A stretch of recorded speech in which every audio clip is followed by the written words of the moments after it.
মুসলমান ঘরে ছেলে মেয়েরা, আব্বারা, তরুণেরা, হে নবী প্রেমিকেরা, আল্লাহ পাক তামাম নবীদের কলেমা দিয়েছিলেন লা ইলাহা ইল্লাল্লাহ।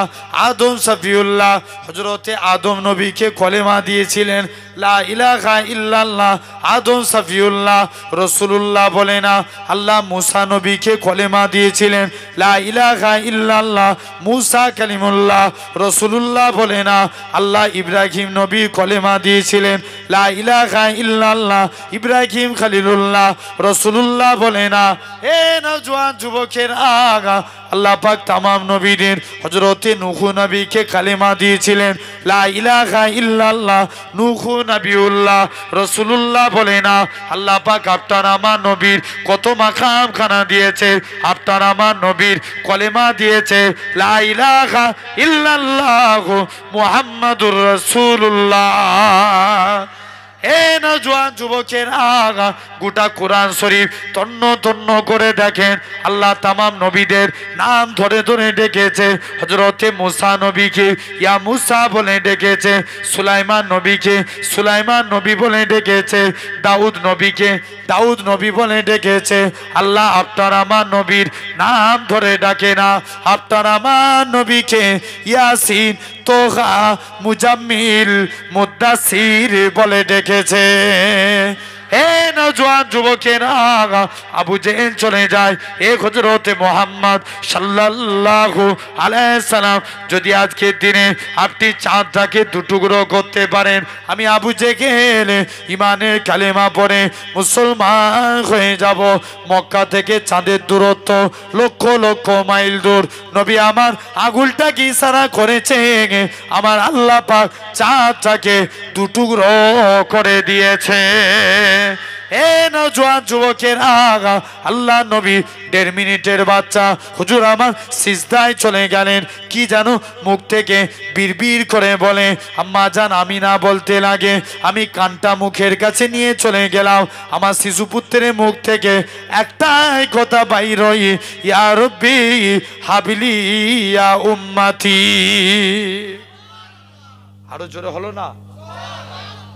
তকবীর দেখি তো না রে, এই তকবীর কাদের চিন্তা করলো? 1 নাম্বার জোরে বলো। তাহলে সেই নবীর বিরুদ্ধে যদি কেউ কথা বলে আমরা ছেড়ে দেবো? জোর করে বলো। এটা মুরারি স্যার মানুষের মতো, এটা এই আমাকে ইমাম সাহেব চাচাজি বলছিলেন যে এখানটা হচ্ছে মিনি পাকিস্তান, ঠিক কি না? তাহলে তোমাদের এই আওয়াজ জোর করে বলো, বাঘের মতো আওয়াজ করে বলা লাগবে। যদি কেউ মুস্তফার বিরুদ্ধে কথা বলে আমরা তাদেরকে কি ছেড়ে দেবো? ছাড়া যাবে না, জেনে রেখে দেন আমার ভাইরা। তাহলে 1 নাম্বার নবী উম্মতের চিন্তা করলো, দুনিয়ায় এসি উম্মতের চিন্তা। বাকি রয়েছে কটা? তোমাদের বিরক্ত হচ্ছে নাকি? জি হবে এখন, কিন্তু 12টা বেজে গেছে তো, 12:30টায় শেষ করতে হবে, জেনে রেখে দেন। আর আলোচনা লম্বা করব না, কারণ 2 নাম্বার আল্লাহ রসুল যখন আজরাইল ফারিস্তা নবীর জান কবজ করতে গেছে, আল্লাহ নবী খুব মনোযোগ দিয়ে শুনো ভাইগুনো, আজরাইল ফারিস্তা নবীর জান কবজ করতে গেছে।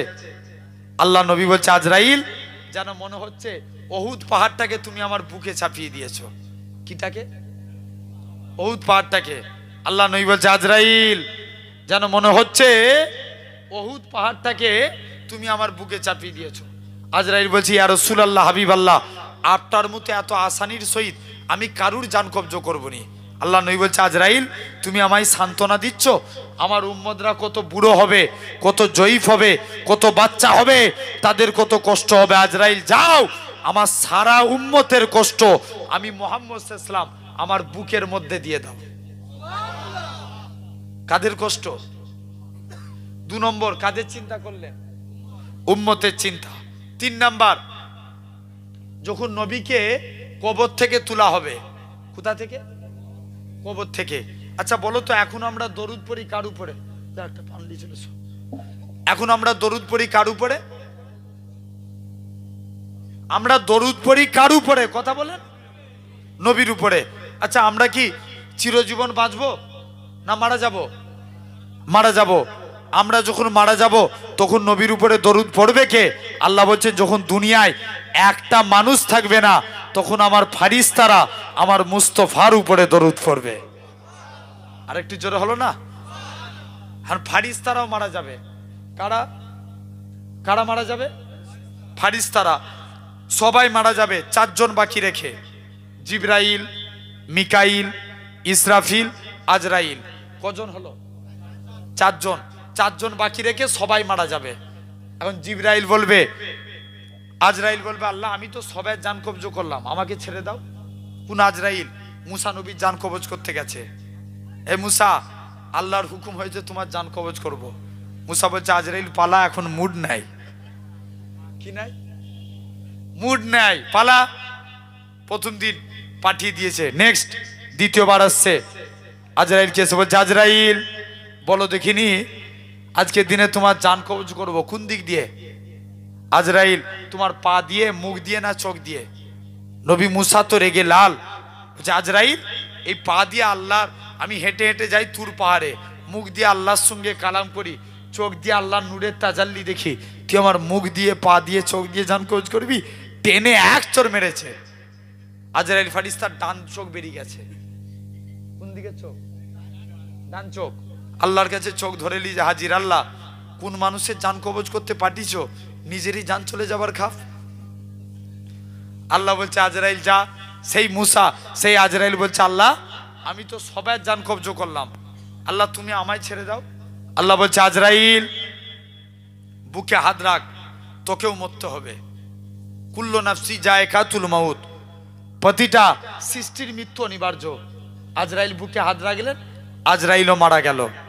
আল্লাহ বলছে, এখন আজরাইলও নাই, যখন দুনিয়ার জমিনে মানুষ থাকবে না, জিন থাকবে না, ফারিস্তা থাকবে না, যখন দুনিয়ায় কেউ থাকবে না, তখন আমি আল্লাহ একা আমার হাবিবের উপরে দরুদ পড়ব। হেই, প্যান্ডেল ফাটার মতো আওয়াজ দেওয়া লাগবে, জোরে বলেন। কে দরুদ পড়বে? আল্লাহ দরুদ পড়বে হাবিবের উপরে। আবার আল্লাহ চারজন ফারিস্তাকে কুদরতি ভাবে সৃষ্টি করবেন। আল্লাহ জিবরাইলকে ডেকে বলবে, জিবরাইল যাও, তুমি আমার চলে যাও, আমার নবীকে কবর থেকে তুলো। আমার 3 নম্বর আলোচনা হচ্ছে, নবীকে কোথা থেকে তোলা হবে? কবর থেকে তুলে কাদের চিন্তা করবে? উম্মতদের চিন্তা। আল্লাহ জিবরাইলকে ডেকে বলবে, জিবরাইল যাও, আমার হাবিবকে কবর থেকে তুলো। জিবরাইল নবীকে কবর থেকে তুলতে যাবে, বলবে, আল্লাহ নবীর কবর কোথায়? আল্লাহ আমি ভুলে গিয়েছিলাম, আল্লাহ আমি যে মারা গিয়েছি না, নবীর কবর কোথায় ভুলে গেছি। আল্লাহ বলবে, জিবরাইল যা, তুই মাটিকে জিজ্ঞেস কর, এই মাটি আমার নবীর কবর কোথায়? মাটি বলবে, জিবরাইল নবীর কবর কোথায় আমিও বলতে পারবো না, তুমি এখান থেকে পালাও। মাটিও বলতে পারবে না। জিবরাইল চলে যাবে, আস্তে আস্তে করে জিবরাইল আলাইহিস সালাম চলে যাবে, আল্লাহ নবীর কবর কোথায় ভুলে গেছি, আল্লাহ আমি বলতে পারবো না। আল্লাহ বলছে, যা তুই এখান থেকে চলে যা, জিবরাইল আমিন চলে যা, তুই মাটিকে জিজ্ঞেস কর, এই মাটি নবীর কবর কোথায়? মাটি বলবে, জিবরাইল নবীর কবর কোথায় আমিও বলতে পারবো না, বলো। কেননা বর্তমানে বিলালের কবর আল্লাহ রসুলের কবর 1000 মাইল ডিস্টেন্স। কত মাইল? জোরে বলো। 1000 মাইল। কিন্তু কিতাবে এসছে কিয়ামতের দিন নবীর পায়ের দিক থেকে বিলাল হুজুরকে তোলা হবে। জোরে বলো। কোন দিক থেকে? কথা বলো, কথা বলো। পায়ের দিক থেকে। এখন কত মাইল দূরে কবর? 1000 মাইল। বিলাল কালো বলে, সেই বিলালের একটু কালো বলে কেউ মুসাফা করতো নি। কোন বিলাল? এত কালো ছিল। আল্লাহ রসুল এক সাহাবী ছিলেন যেনার নাম ছিল সাদ, খুব কালো রঙের দেখতে। মনে বড় দুঃখ নিয়ে নবীর কাছে যে হাজির, হুজুর আমি কালো বলে, হুজুর আমি কি জান্নাতেও যেতে পারবো নি? আল্লাহ নবী বলছে, কে বলেছে বাবা তুমি জান্নাতে যেতে পারবে না? তুমি যদি ঈমান নিয়ে মরতে পারো, একদিন না একদিন তুমি জান্নাতি। জোরে বলেন। হুজুর আমি কালো বলে যে মেয়েকে বিয়ের প্রস্তাব দিই, কোনো মেয়ে আমায় বিয়ে করতে চাই না হুজুর, এই জন্য আমার মনে বড় দুঃখ, হুজুর আমি কি জান্নাতিও হতে পারবো নি? আল্লাহ নবী বলছে, তোমায় কোনো মেয়ে বিয়ে করতে চাই না, যাও। নবী একটা চিঠি লিখে দিলেন, যাও তুমি অমুকের বাড়িতে চলে যাও, যে এই চিঠিটা দেখাবে। কিটা দেখাবে? চিঠি, চিঠিটা দেখালেন, মেয়ের বাড়িতে চলে গেলেন। মেয়ের বাড়িতে গিয়ে সালাম দিচ্ছে, এই কি ব্যাপার, আল্লাহ নবী পাঠিয়েছে। সালাম দিলেন, আল্লাহ নবী আর তাদের কন্যার সঙ্গে আমার বিয়ে দিয়েছে। বলছে তুমি এত কালো লোক, আর তোমার সঙ্গে আমার মেয়ে হুরে মদিনা, মদিনার হুর, সেই হুরের সঙ্গে তোমার বিয়ে দেবো? মাথা খারাপ, পালা এখান থেকে। হজরতে সাদ তিনি কি করলেন, মন খারাপ করে নবীর দরবারে চলে এসছে। এখন মেয়েটা তার আব্বাকে জিজ্ঞেস করছে, আব্বা ওই কালো রঙের ব্যক্তিটা কি জন্য এসেছিল? মেয়ের বাপ তখন মেয়েকে বলে, মারে ওকে নাকি আল্লাহ নবী পাঠিয়েছে, ও তোমায় বিয়ে করার জন্য এসেছে। মেয়ে তখন বলে, আব্বা যে বিয়েতে আল্লাহ এবং তার রসুল রাজি, আমি মেয়েও সে বিয়েতে রাজি। যখনই এই কথা বলেছে, এখন মেয়ে রাজি তো বাপ আর কি করবে? বাপ নবীর দরবারে চলে গেছে, কি ব্যাপার হুজুর, আমার কন্যার সঙ্গে আপনার সাদের আমি বিয়ে দিয়ে দিচ্ছি। আল্লাহ নবী সাদের বিয়েতে 400 দিরহাম মোহর ধার্য করলো। কত দিরহাম? 400 দিরহাম। সাদ বলে, হুজুর আমি তো আহলে সুফা, আমার কাছে কানাকুড়ি টাকা নাই, স্ত্রীর কি করে আমি দিন মোহর আদায় করব?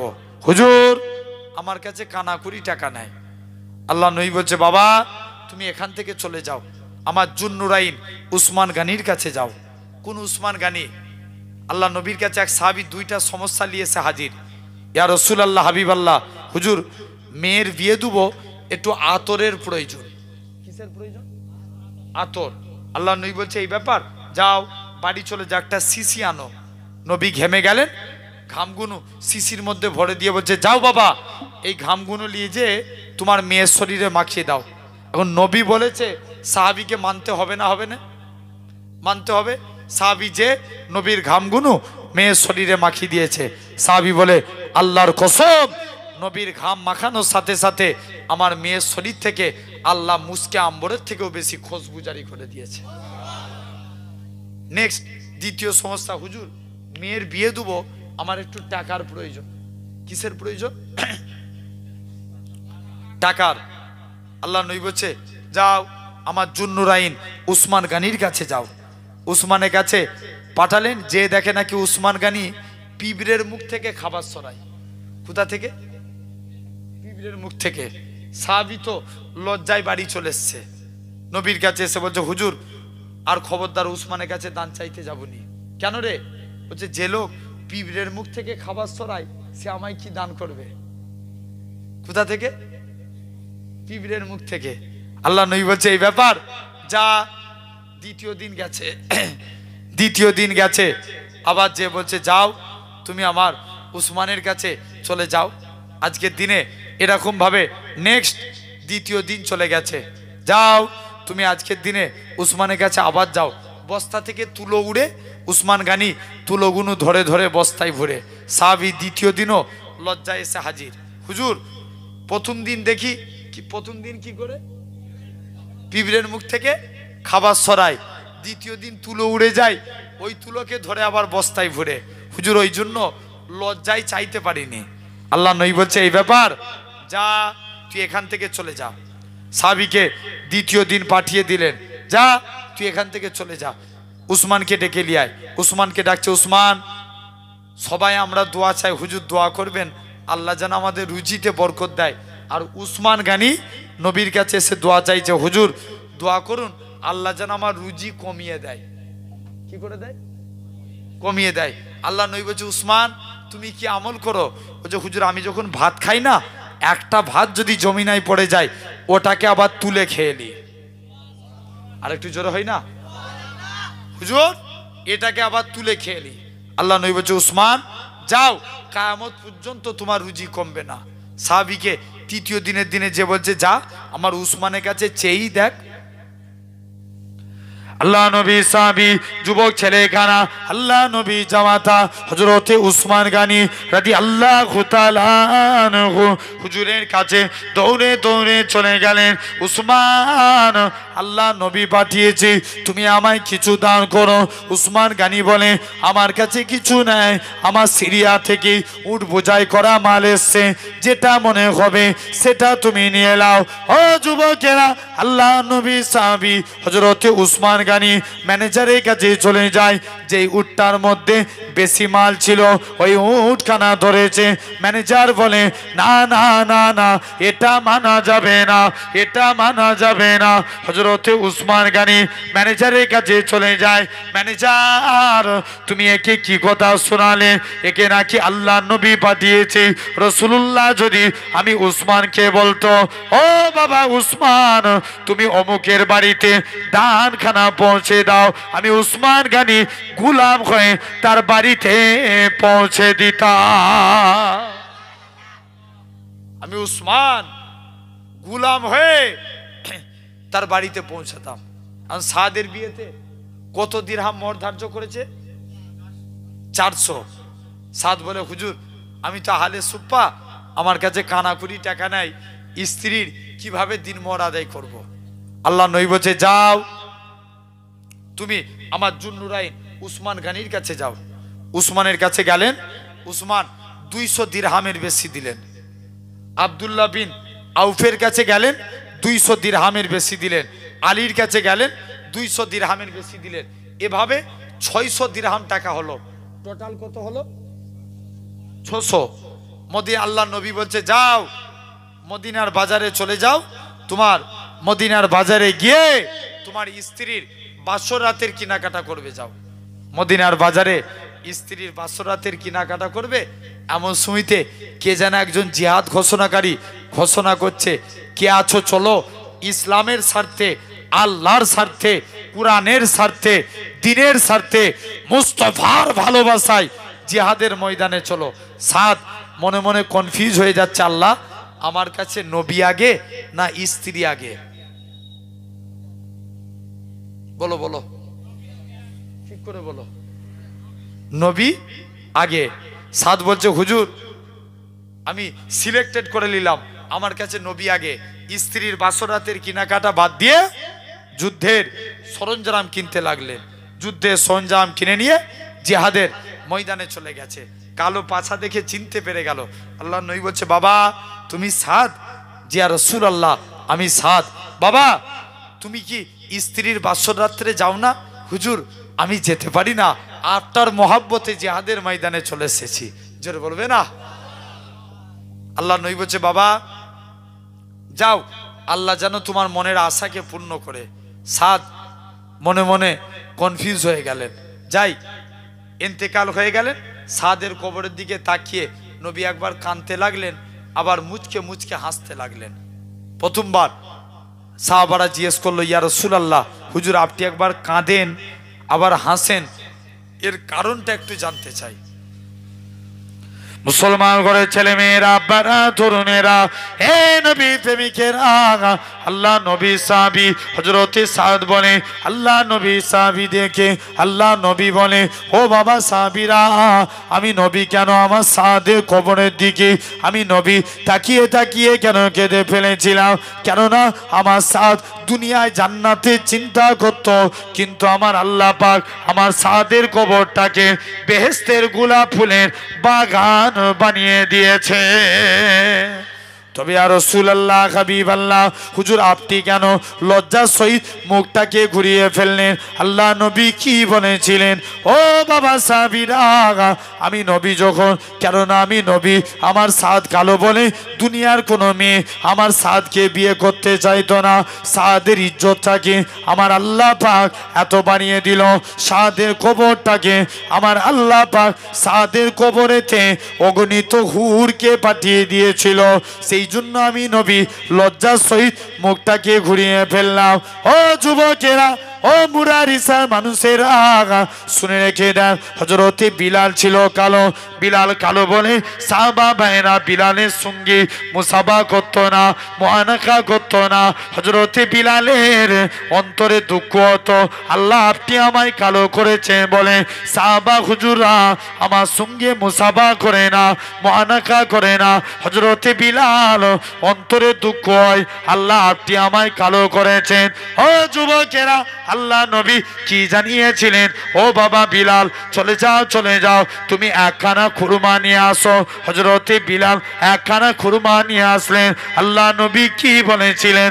বাবা বিলাল, অর্ধেক খুরমা তুমি খেয়ে নাও, বাকি অর্ধেক খুরমা খানা আমি নবী আমার জন্য রেখে দাও। হযরতে বিলাল অর্ধেক খুরমা খেয়ে নিলেন, বাকি অর্ধেক খুরমা খানা আল্লাহ নবী খেতে যায়। আল্লাহ নবী বিলালের ঝুটাখানা খেয়ে বিলালের ঝুটাখানা খেতে যায়। হযরতে বিলাল আল্লাহ নবী কদমে পড়ে যায়, ইয়া রাসূলুল্লাহ হাবিবাল্লাহ, ইয়া রাসূলুল্লাহ হাবিবাল্লাহ, হুজুর আপনার গোলাম আমি, হুজুর আপনার ঝুটা আমি খাবো, হুজুর আপনি আমার ঝুটা খাবেন।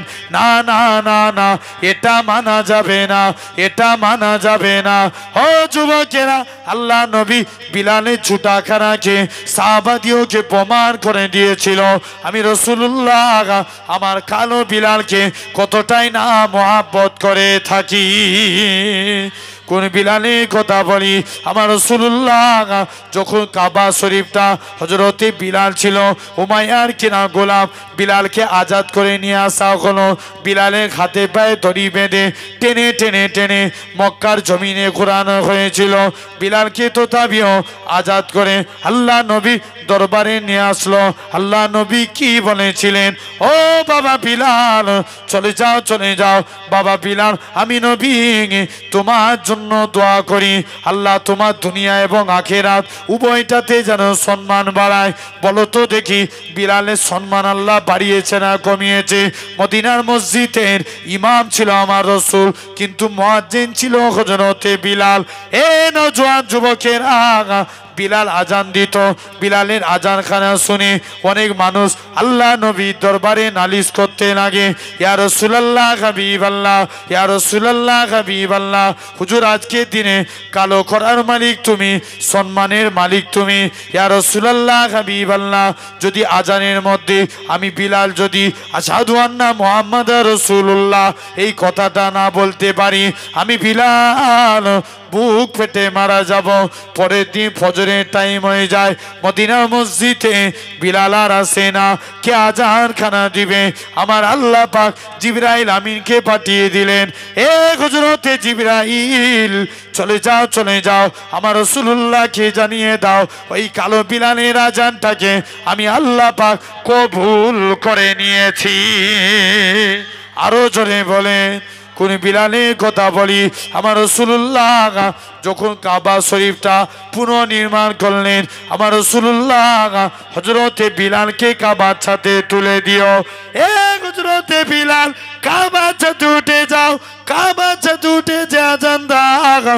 হযরতে বিলাল বলতে লাগে, ইয়া রাসূলুল্লাহ হাবিবাল্লাহ, কখনো মদিনা শরীফ থেকে কাবার দিকে মুখ করে আজান দিয়েছি, কখনো বাইতুল মুকাদ্দাসের দিকে মুখ করে আজান দিয়েছি। ইয়া রাসূলুল্লাহ হাবিবাল্লাহ, হুজুর আজকে আপনি আমি বিলালকে কাবার ছাদে তুলে দিয়েছেন, আমি কোন দিকে ফিরে আজান দেব? আমার রাসূলুল্লাহ কি বলেছিলেন? এ হযরতে বিলাল, তুমি কি আমি নবী আমায় দেখতে পাচ্ছ না? আমার দিকে ফিরে আজান দাও। আমার রাসূলুল্লাহকে আল্লাহ পাক কাবা বানিয়েছে। কি বানিয়েছে? জোরে বলো, কাবা। জেনে রেখে দেন তাহলে। হ্যাঁ, অল্প তাহলে একটুখানি দাও, একবার দরুদ পড়েন তো, একটু চা দিবে বলছে, খাবো, অসুবিধা আছে? একবার দরুদ শরীফ। আল্লাহুম্মা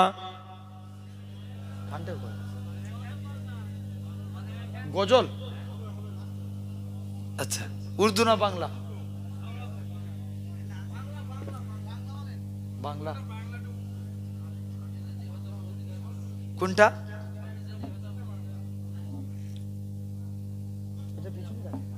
আমি যদি হতাম মদিনার বুলবুলি, আচ্ছা আচ্ছা, দরুদ শরীফ। আল্লাহুম্মা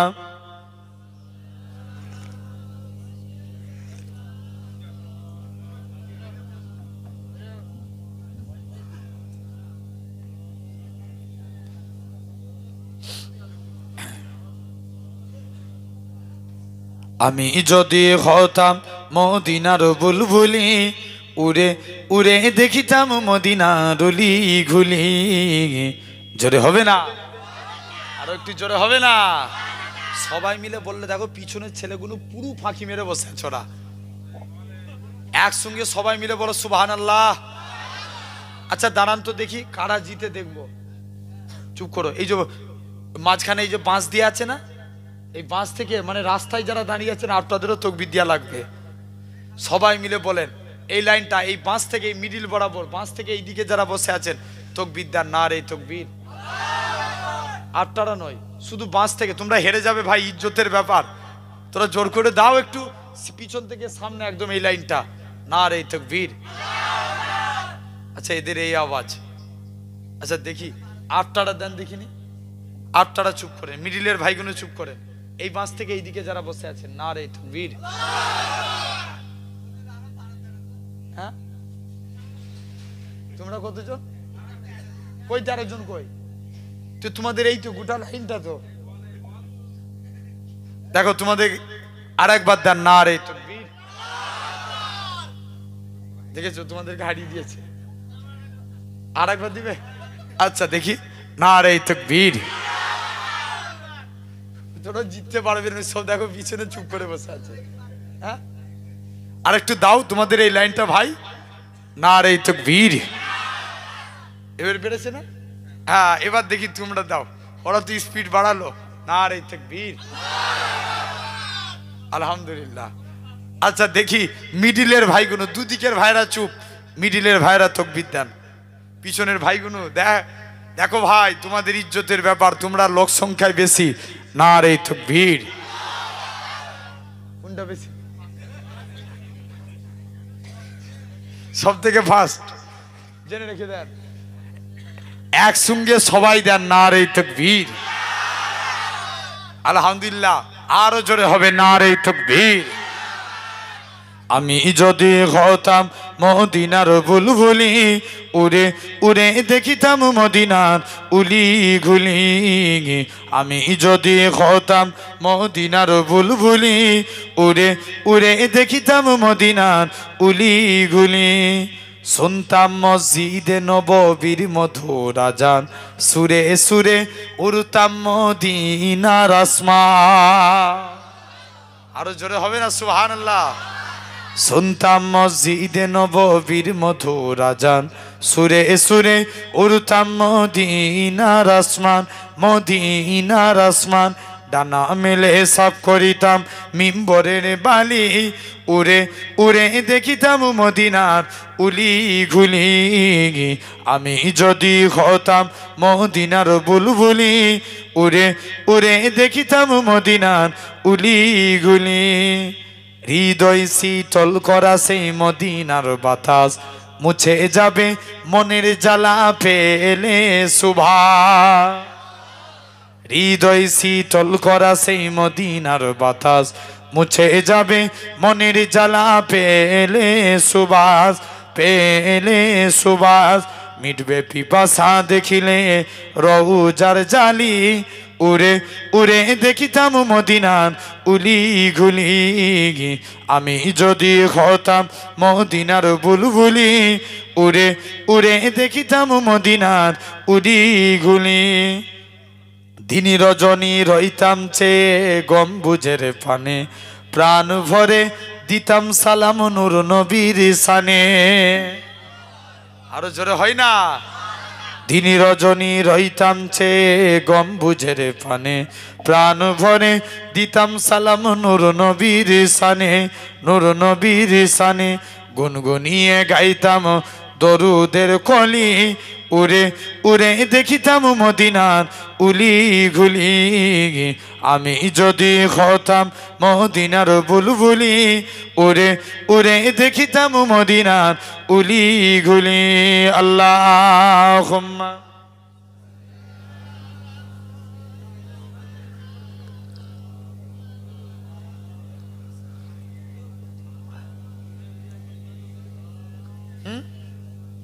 কে কি এখন ওয়াজ হোক একটু নাকি? আচ্ছা লাস্ট হবে। যেটা আলোচনা নাহলে কমপ্লিট, আর সময়ও হাতে বেশি নাই, অলরেডি জেনে রেখে দেন। একদম শর্ট করে বুঝাচ্ছি আমার ভাই। সেই বেলালকে ভাসি যেমন ভাসানো ছিল অমনি রাখো না, গজলের টাইমটা যেমন ছিল ওরকমই রাখো, জেনে রেখে দেন। সেই বিলালকে এখন নবীর পায়ের দিক থেকে তোলা হবে। কোন দিক থেকে? পায়ের দিক থেকে। মাটিও বলতে পারবেন আল্লাহ। নবীর কবর কোথায়? কিতাবে এসছে নবীর কবরের ভিতর থেকে নূর বের হতে থাকবে। আর একটু জোরে হবে না? কি বের হবে? নূর বের হবে। জিবরাইল বলবে আল্লাহ যাই, নবীকে এসে কবর থেকে তুলবে। নবী কবর থেকে উঠি বলবে জিবরাইল আমার উম্মতরা কই? জোরে বলবে না? জিবরাইল বলবে হুজুর এখন সবার প্রথম আগে আপনাকে তোলা হচ্ছে, এখন আপনার উম্মতদের তোলা হয়নি। আল্লাহ নবী বলছে জিবরাইল তুই আমায় সান্ত্বনা দিচ্ছিস আমার উম্মতগুলোকে জাহান্নামী করে? নবীর মন খারাপ। মুসলমান ঘরের ছেলে মেয়েরা, আব্বারা, তরুণেরা, এ নবী প্রেমিকেরা, হযরত জিবরাইল আমিন আল্লাহর কাছে চলে যাবে। আল্লাহ পাক আপনার হাবিবের মন খারাপ। হযরত জিবরাইল আমিন বলবে ও রব্বে আল্লাহ পাক, আল্লাহ বলবে জিবরাইল চলে যাও, আমার হাবিবকে মন খারাপ করতে মানা করো। আমার হাবিবের 70,000 উম্মতকে আমি আল্লাহ বিনা হিসাবে নাজাত দিয়ে দেব। হযরত জিবরাইল আমিন আল্লাহ নবীর কাছে আসবে, ইয়া রাসূলুল্লাহ হাবিবাল্লাহ, ইয়া রাসূলুল্লাহ হাবিবাল্লাহ, আল্লাহ 70,000কে বিনা হিসাবে নাজাত দিবে। আল্লাহ নবী বলে জিবরাইল এতে আমি নবী আমার মন ভরে না। জিবরাইল আমিন বলবে ইয়া রাসূলুল্লাহ হাবিবাল্লাহ, হুজুর কি চান? জিবরাইলকে আল্লাহ নবী বলবে জিবরাইল তুমি আল্লাহর কাছে যাও আর একটু বাড়িয়ে নিয়ে আসো। জিবরাইল আমিন আল্লাহর কাছে চলে যাবে, আর একটু বাড়াতে যাবে। আমার আল্লাহ জানাবে এ হযরত জিবরাইল চলে যাও, আমার রাসূলুল্লাহকে জানিয়ে দাও ওই 70,000-এর এক একজন 70,000 করে নাজাতে নিয়ে যাবে, যার পরিধি হলো একসঙ্গে 4,90,00,000 মানুষ বিনা হিসাবে আল্লাহর জান্নাতি হবে। কত কোটি? 4,90,00,000 মানুষ বিনা হিসাবে আল্লাহ জান্নাতি। কটা আলোচনা হলো? নবী ক জায়গায় উম্মতের চিন্তা করলো? ইয়েস, ক জায়গায়? 3টে। লাস্ট নাম্বার আলোচনা কিয়ামতের দিন নবী উম্মতের চিন্তা করবেন। সমস্ত নবীর উম্মতের চেহারা আগুনে পুড়ে পুড়ে কালো হয়ে যাবে, তাদের গলায় শিকল দেয়া থাকবে, পায়ে চেন, গলায় শিকল, হাতে আগুনের বেরি। কিন্তু আপনার আমার নবীর উম্মতের চেহারা কালো হবে না, তাদের হাতে আগুনের বেরি পড়াবে না, গলায় শিকল দিবে না, পায়ে চেন দিবে না। মালিক ফারিস্তা জিজ্ঞেস করবে আল্লাহ এরা কারা? আল্লাহ বলবে মালিক চুপ কর, এরা আমার হাবিবের উম্মত। কার উম্মত? হাবিবের উম্মত। তাহলে কাজে কাজে ভাবতে হবে সেই নবী। জাহান্নামের দিকে একটা চেয়ার, জান্নাতের দিকে দুটো। জাহান্নামের দিকে কটা? জান্নাতের দিকে দুটো। নবী জিজ্ঞেস করবে জিবরাইল এটা কেমন করে সম্ভব? মুসলমান ঘরের ছেলে মেয়েরা, আব্বারা, তরুণেরা, হে নবী প্রেমিকেরা, হযরত জিবরাইল আমিন বলবে ইয়া রাসূলুল্লাহ হাবিবাল্লাহ, ইয়া রাসূলুল্লাহ হাবিবাল্লাহ, জাহান্নামের দিকে একটা চেয়ার, এটা আপনার জন্য। আপনার উম্মতগুলোকে যখন জাহান্নামের দিকে নিয়ে যাওয়া হবে, ইয়া রাসূলুল্লাহ হাবিবাল্লাহ, হুজুর জাহান্নামের দিক থেকে আল্লাহ জান্নাতের দিকে পাঠাবেন, আর জান্নাতের দিকে 2টা চেয়ার। আপনার 2টো নাতি নওসায় রাসূল ইমামে হাসান হুসাইনের জন্য আপনি আপনার উম্মতগুলোকে জাহান্নামের দিক থেকে আল্লাহ জান্নাতের দিকে পাঠাবেন, আর আপনার 2টো নাতি সংবর্ধনা দিয়ে ওয়েলকাম জানিয়ে আপনার উম্মতগুলোকে আল্লাহর জান্নাতে প্রবেশ করাবে। তাহলে সেই নবীর দিল থেকে মহব্বত করেন। তাহলে 1 নাম্বার নেতা চিনলে, 2 নাম্বার যদি আমরা জান্নাতি হতে চাই আগে নেতাকে ভালো হওয়া লাগবে। এখনকার যুগের নেতা ভালো না খারাপ? এখন বিচার ঠিক হয় না ভুল হয়? জোর করে বলো। আরে কথা বলে না কেন? বিচার এখনো আছে? এক চোর 2টো চুরি করতে যে 5ই চাপা পড়ে মারা গেছে। আমাদের বিচার এখন এই ধরনের। আমি একটা গল্প বলছি শুনেন। এক চোর চুরি করতে যে 5ই চাপা পড়ে মারা গেছে। চোরের যে বাপ রাজার দরবারে বিচার দিয়েছে, বলছে রাজা মশাই, আমার ছেলেগুলো চুরি করতে যে পাঁচি চাপা পড়ে মারা গেছে, তো একটা বিচার করতে হবে। রাজা বলছে ঠিক কথা, আমার দেশে দুটো নাগরিক কমে গেছে। বলছে যা বাড়িওয়ালাকে ডেকে নিয়ে আয়। হেই, তুই কেমন বাড়ি তৈরি করেছিস, তোর বাড়িতে চুরি করতে যে পাঁচি চাপা পড়ে মারা গেছে? রাজা বলছে দোষ তো আমার না, যা এরকম ভাবে। 2 নাম্বার বলছে আমি তো বাড়ি তৈরি করি না, বাড়ি তৈরি করে রাজমিস্ত্রি, আপনি রাজমিস্ত্রিকে ডাকেন। রাজমিস্ত্রি বলছে রাজা দোষ আমার না, লেবার যেমন মশলা দিয়েছে আমি পাঁচির বানিয়ে ফেলেছি। বলছে ঠিক আছে, তোকেও ছেড়ে দিলাম, যা লেবারকে ডেকে নিয়ে আয়। লেবার বলছে আমি যখন মশলা বানাচ্ছিলাম ওই টাইমে সবাই মিলে আমার হাতে এমন একজন হাতি নিয়ে দৌড়ে এসে সব বালতির পানিতে শর্ট করেছে, সব মশলা নষ্ট। বলছে 3 নাম্বার বলছে যাও, বলছে তুই হাতিওয়ালা ওই লোককে ডেকে নিয়ে আয়। হেই, তুই হাতি দৌড় কাটাচ্ছিলি কেন? বলছে রাজা দোষ আমার না, এক মেয়ে এমন চুরির ঝনঝনা নিয়ে আওয়াজ করে যাচ্ছিল, ও চুরির আওয়াজ শুনে আমার হাতি ভয়ে দৌড়েছে।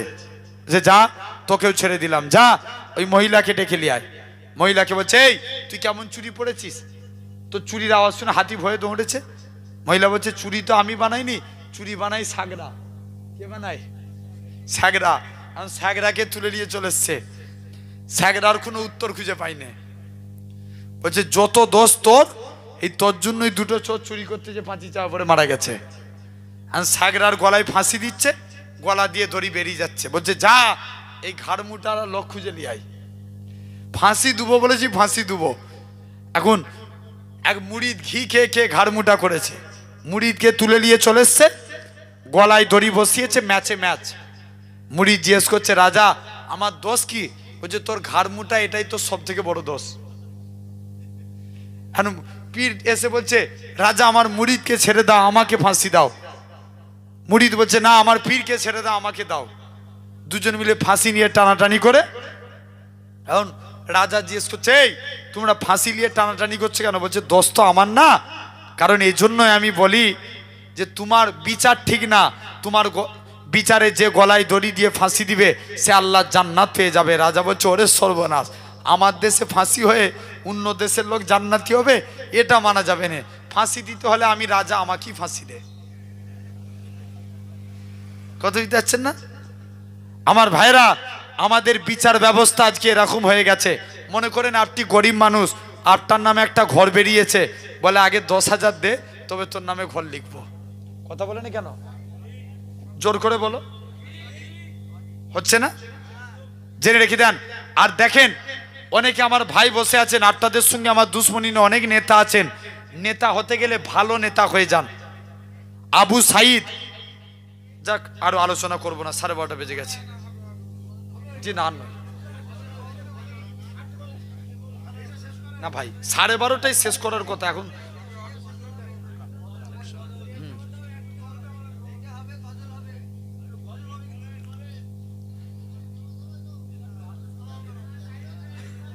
আল্লাহ কবুল করেন, আবার পরে ইনশাল্লাহ হবে।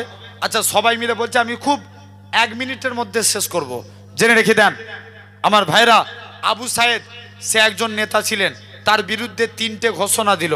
বলছে যাও, 1 নাম্বার বলছে তুমি প্রতিদিন যখনই রাজদরবারে যাও তুমি লেট করে যাও কেন, এটা 1 নাম্বার তোমার বিরুদ্ধে তোমার এলাকার মানুষেরা দাবি করেছে। 2 নাম্বার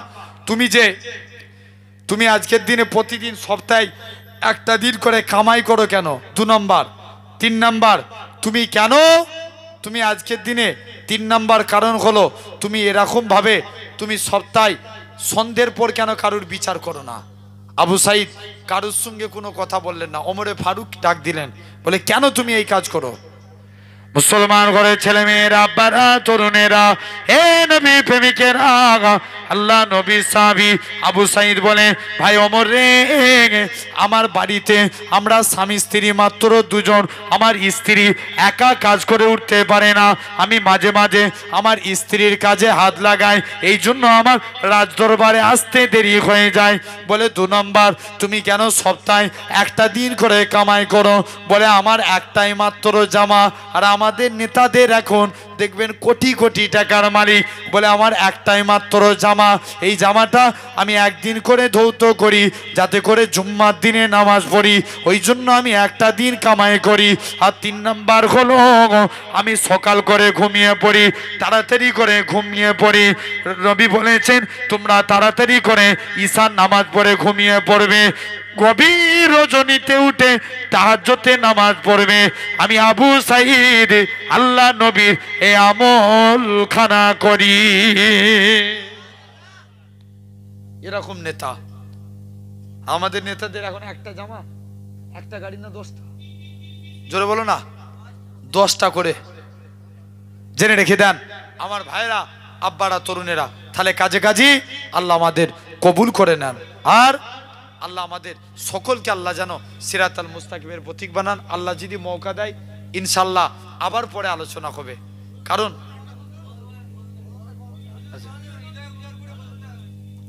আচ্ছা জেনে রেখে দেন গজল বলবো, আপনার সকলে দাঁড়িয়ে পড়েন ইয়া নবী।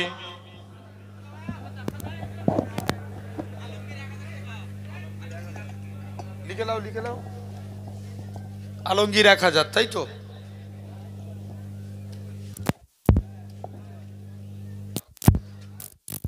তালা আল বদরু আলাইনা মিন সানি বিদাই ওয়াজাবান শুকরু আলাইনা মাদা লিল্লাহ হিদাই ইয়া নবী সালাম আলাইকা ইয়া রাসূল।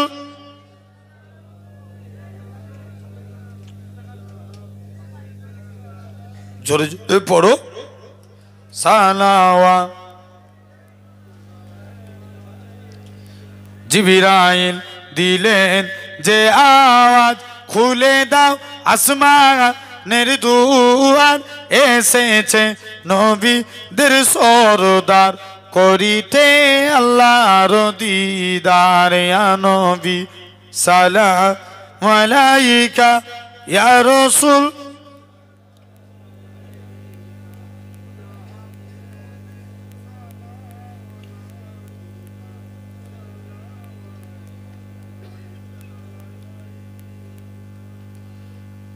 आरोस का काबा मदीना, परोस का काबा मदीना, काबे का काबा मदीना, जन्नतुल मवा मदीना। या नबी सलाम अलैका या रसूल या हबीब।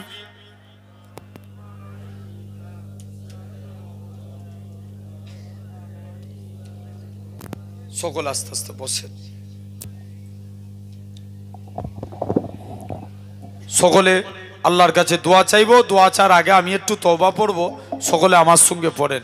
আস্তাগফিরুল্লাহ রাব্বি মিন কুল্লি যামবি ওয়া তুবু ইলাইহি লা হাওলা ওয়ালা কুওয়াতা আলিউল আযীম। বসিয়ে খাওয়ানো হবে তো? আপনাদের কমিটির তরফ থেকে দাওয়াত দেওয়া হচ্ছে। দুয়ার পরে সবাই লাইন দিয়ে বসে তাবারক খেয়ে বাড়ি যাবেন, বলেন ইনশাআল্লাহ। আল্লাহুম্মা আমিন। রব্বানা যালামনা আনফুসানা ইল্লা আম তাগফির লানা ওয়া তারহামনা লানাকুনান্না মিনাল খাসিরিন। ইয়া আল্লাহ, ভিক্ষুকের মতো, কাঙ্গালের মতো, ফকিরের মতো, নির্লজ্জর মতো আল্লাহ আপনার দরবারে হাত পেতেছি। আল্লাহ, আল্লাহ আপনি আমাদের হাতকে কবুল করে নেন।